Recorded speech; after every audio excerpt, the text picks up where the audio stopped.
are back and we've got another product review. So this one's really cool.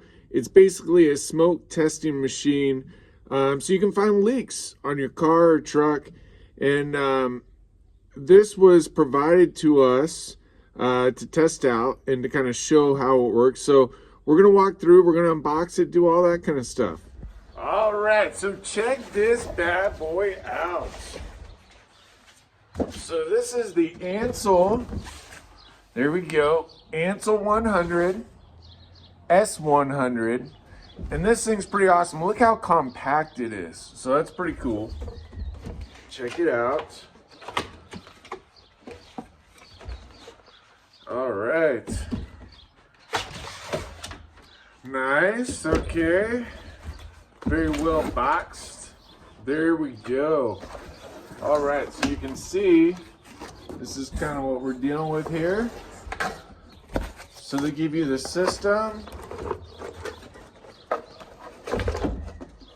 There we go. Pretty compact, makes it nice. There we go. Hey, this is pretty cool. You can tell it's a well quality made unit. All right, so there's that piece. I'm gonna set that right there.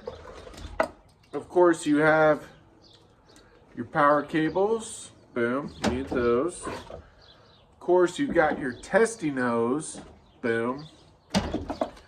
And there you go. You've got some other accessories. Boom. So this is a really cool unit. I'm really excited to try it out. We've got a couple different options on how to try this out. And so we're gonna go over to our buddy Jack's house and we're gonna test it out. So what's really nice about this is it's a really cost-effective way for a smoke tester without the larger equipment as well. So we do need to pick up baby oil, and it does need a air compressor. Pretty simple though. So let's go check that out and boom. Excited. Hey, thank you for giving me the opportunity to demonstrate this device.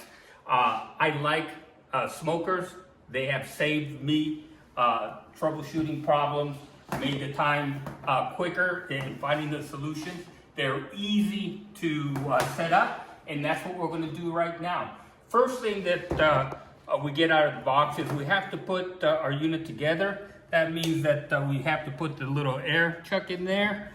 We have to put this hose in the back. We plug it in to our 9-volt battery. 9 volt. Plug it into our 12-volt battery. I just happen to have a spare. And these are, what's neat here is these are some accessories for doing your evap system, a tool for taking the Schrader valves off. And this is for actually making your connection to the Schrader valve. So, you know what? We need to put air into this. Let's make sure that I have my air here. I drop down my air to about 12 psi. We don't need a lot. And I'm gonna put our air supply in there, put our power switch, and this one, counterclockwise, opens it. Now, we did fill it with mineral oil in here, and there's a little window with a max. You're supposed to fill it until you see the level max on that little window. I know this looks like a knob, but it's just a regulator. So I'm going to open up our unit. And as you can see, the smoke starts to flow. So how is that going to help you troubleshoot? Let me talk to you about that. And then we'll actually give you some real world problems, okay? So first of all, this is going to help you find vacuum leaks. Let me give you a little bit of theory about vacuum and why it's important to your engine. You've heard before, engines are air pumps. They're vacuums is what they are. Vacuum is created by the downstroke of the piston, and it draws air for combustion on fuel-injected engines, because on carbureted engines,